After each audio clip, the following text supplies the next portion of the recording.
Human beings like to oversimplify things and make things very binary, like this thing is good and this thing is bad. And I feel like we've also done that with order and chaos. So we've gone order, yes, that's good. Chaos, oh no, that's bad. It's like, is my room orderly? Yes, that's good. And is my room chaotic? Yes, okay, well, that's bad. And I feel like this is an oversimplification, because what it actually is two ends of a spectrum. Like, orderly is on one end and chaos is on the other. With orderly, not complete, like on this extreme of the spectrum, orderly, nothing changes. And then the other end of chaotic is everything is changing. Hence why we have the symbol of the yin yang, is because what is optimal the most is the balance between the two, a good balance between order and chaos. And an example of this is an analogy that I thought of, which is, imagine you're in a sea and you've got, that sea has H2O particles in it. If the H2O particles are too orderly, it forms ice. And with that ice, you can only walk on the surface of this ocean. If those particles then become too chaotic, then it becomes gas. And if you were on the top of it, you would fall straight to the bottom. You can't navigate it. But then if those H2O particles form a balance between order and chaos, you then get water. And with the water, you can navigate in it. You can swim at the top, you can swim to the bottom, you can swim anywhere, because there is that balance between order and chaos. A real world example of this in history is, this was one of the, in one of the laws of power, the law being assumed formlessness. And this is, formlessness is being able to take yourself from order to chaos. The example being the Spartans.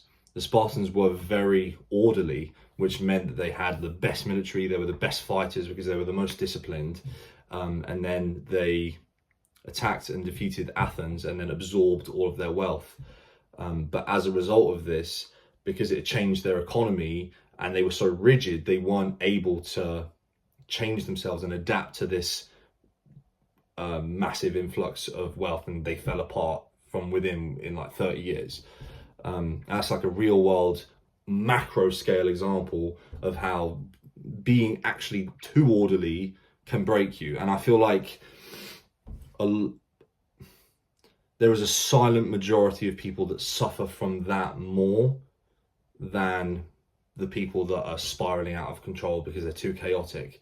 For me, myself, like if I had to say which direction have I come from, have I gone from too chaotic and had to bring myself orderly, or gone from too orderly to chaotic, I'd say it's the latter. I've constantly have to manually, consciously accept that in order to, if I can sit here dreaming about the life that I want to have and all of that stuff, but like if I don't accept some chaos, some uncertainty, and for example, as I am now, like build a business, I don't know if it's going to work. I mean, it seems to be working now, thankfully, but like it's a massive risk and I've never done it before. I'm constantly doing things that I've never done before, but in order to get to where I want to be, I have to accept change to get from here to here, and that requires chaos.